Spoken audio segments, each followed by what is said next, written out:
নমস্কাৰ, ২৭ এপ্ৰিল মোহিনী একাদশীৰ দিন। এই শক্তিশালীৰ দিনটোতেই তিনি ৰাশিৰ জীৱনত আহিব পাৰে শক্তিশালী পৰিৱৰ্তন। এই ৰাশিসমূহৰ মানুহসকলে পাব পাৰে ধনৰ সুযোগ, সুখবৰ আৰু বহুদিন ধৰি ৰৈ থকা কামৰ সফলতা। ভিডিঅ'টো আৰম্ভ হোৱাৰ আগতে মহাদেৱৰ কৃপা পাবলৈ আপোনালোকে হৰ হৰ মহাদেৱ বুলি লিখিবলৈ নাপাহৰিব। মোহিনী একাদশী হৈছে এনে এটা পবিত্ৰ তিথি যিদিনা ভগৱান বিষ্ণুৱে মোহিনী অৱতাৰ লৈ অসুৰ শক্তিৰ পৰা পৃথিৱী ৰক্ষা কৰিছিল। বিশ্বাস কৰা হয় এইদিনা কৰা প্ৰাৰ্থনা সাধাৰণ দিনতকৈ বেছি ফলদায়ক হয়। ২০২৬ চনৰ এই মোহিনী একাদশীতে গ্ৰহ নক্ষত্ৰৰ বিশেষ অৱস্থানৰ বাবে তিনি ৰাশিৰ ওপৰত বিশেষ সুপ্ৰভাৱ পৰিব বুলি আশা কৰা হৈছে। প্ৰথম ৰাশি হৈছে মেষ ৰাশি। মেষ ৰাশিৰ বাবে এই একাদশী নতুন আৰম্ভণিৰ শক্তিশালী সংকেত লৈ আহিছে।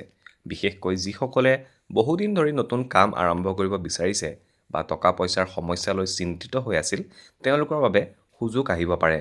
কৰ্মক্ষেত্ৰত আপোনালোকতকৈ ঊৰ্ধ্বতন লোকৰ সহায় লাভ কৰাৰ সম্ভাৱনা আছে। কিছুমান মেষ ৰাশিৰ মানুহে ধনৰ সুযোগ বা নতুন আয়ৰ পথো বিচাৰি পাব পাৰে। ২ নম্বৰ ভাগ্যশালী ৰাশি হৈছে সিংহ ৰাশি। সিংহ ৰাশিৰ বাবে এই মোহিনী একাদশী সন্মান আৰু সফলতাৰ সংকেত দিব পাৰে। যিসকল লোক বহুদিন ধৰি নিজৰ পৰিশ্ৰমৰ ফল পোৱা নাছিল, তেওঁলোকে এই শুভ সময়ত নিজৰ ফলসমূহ পাব পাৰে। সমাজত সন্মান বৃদ্ধি, বন্ধু-বান্ধৱৰ সহায় বা নতুন সুযোগ আহিব পাৰে। কিছু সিংহ ৰাশিৰ মানুহে ঘৰৰ ভিতৰত সুখবৰ লাভ কৰাৰ সম্ভাৱনা আছে। বিশেষকৈ সন্ধিয়া সময়ত বিষ্ণু প্ৰাৰ্থনা কৰিলে মানসিক শান্তি বৃদ্ধি পায় বুলি বিশ্বাস কৰা হয়। এতিয়া আহিছোঁ আমি ৩ নম্বৰ ভাগ্যশালী ৰাশি অৰ্থাৎ মীন ৰাশি। মীন ৰাশিৰ মানুহৰ বাবে এই একাদশীয়ে মানসিক শান্তি আৰু ধনৰ স্থিৰতাৰ সংকেত দিব পাৰে। যিসকল বহুদিন ধৰি চিন্তা বা মানসিক চাপত আছিল, তেওঁলোকৰ জীৱনত ধীৰে ধীৰে উন্নতি আহিব পাৰে। পৰিয়ালৰ লগতে সম্পৰ্ক উন্নত হ'ব আৰু নতুন ভাল খবৰ লাভ কৰাৰ সম্ভাৱনা আছে। এইদিনা যদি আপুনি কাৰোবাক সহায় কৰে বা দান কৰে, তেতিয়া ভাগ্য আৰু অধিক শক্তিশালী হ'ব বুলি বিশ্বাস আছে।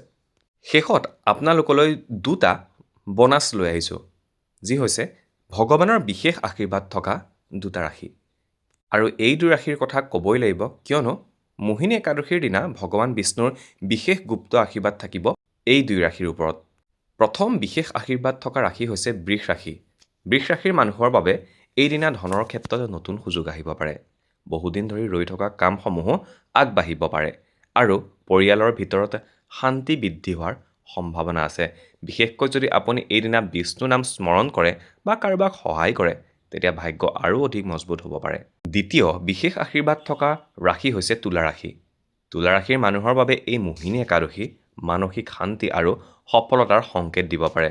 কৰ্মক্ষেত্ৰত নতুন চিন্তা সফল হ'ব পাৰে আৰু নতুন সুযোগ লাভ কৰাৰ সম্ভাৱনা আছে।